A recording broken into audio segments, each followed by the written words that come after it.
মৎস্য দিবস আজকে আমাদের নেতা যারা তারেক রহমান কিন্তু ঢাকা শহরে নাই। তিনি মৎস্য ইসের জন্য তিনি কিশোরগঞ্জ পটিয়া দিতে গিয়েছে, তিনি ওখানে আছেন। আর আমরাও ইনশাল্লাহ এখন ঢাকায় নাই, ঢাকার বাইরে আছি নাকি? আমরা সবাই মাছ চাষে আছি আর আইনজীবীদের মধ্যে আছি। কাজে এটাও আমাদের একটা সৌভাগ্য, আল্লাহর রহমত। তো কাজেই আপনাদের মাঝে তারপরেও আমাকে একটা কথা বলেছে, বলবো কিনা চিন্তা করতেছি। বলতে চাচ্ছিলেন আমি দাওয়াত করে কেন এত দেরি করতেছি, বলছে আপনি তো কলকাতার মতো আচরণ করতেছি। তা আমি বললাম যে না, বরিশালের মানুষের মন আছে, অন্তর আছে, কাজেই সেখানে ভালো আপ্যায়ন পাবে।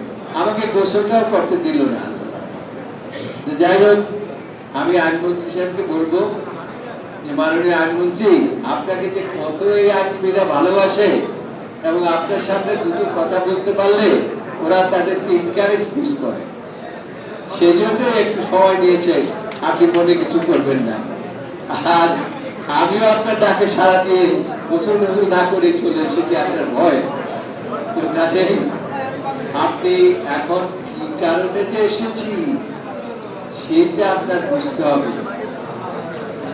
এই বারের উন্নয়নে আমার তো কিছু অংশ আছে নাকি, আছে না?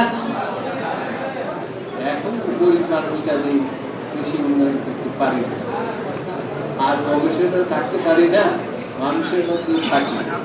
আপনারা আল্লাহ এই যে পার্লামেন্টের থেকে আপনাকে কিন্তু একটা অনেক টাকা বরাদ্দ মাননীয় প্রধানমন্ত্রী দিয়েছেন এবং সেটা আপনাকে বিশ্বাস করে দিয়েছে যে আপনি আমানতের খেয়ানত করবেন না।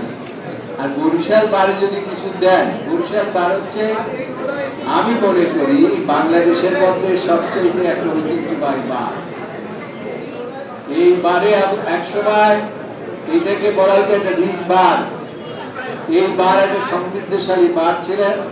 এই বারে যে সমস্ত আইনজীবী ছিলেন এদেরকে হয়তো অনেকেই আপনারা দেখেন নাই, হয়তো নাম শুনেছেন, কিন্তু এরকম বার বাংলাদেশের দ্বিতীয়টি একসময় ছিল না।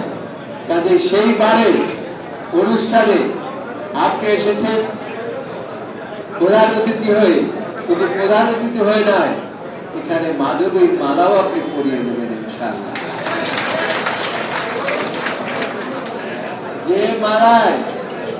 যে মালায় ওরা যা চায়, এবং এই আইনজীবীরা যা চায়, এখানে আপনি আমাকে ছাড়াই তো উদ্বোধন করে ফেলেছেন। কাজে যেটা উদ্বোধন করেছেন এটা সমাপ্ত করার দায়িত্ব আপনার। এখানে আমি আপনার কাছে কামনা করি। আমি আর বেশি কথা বলতে চাই না।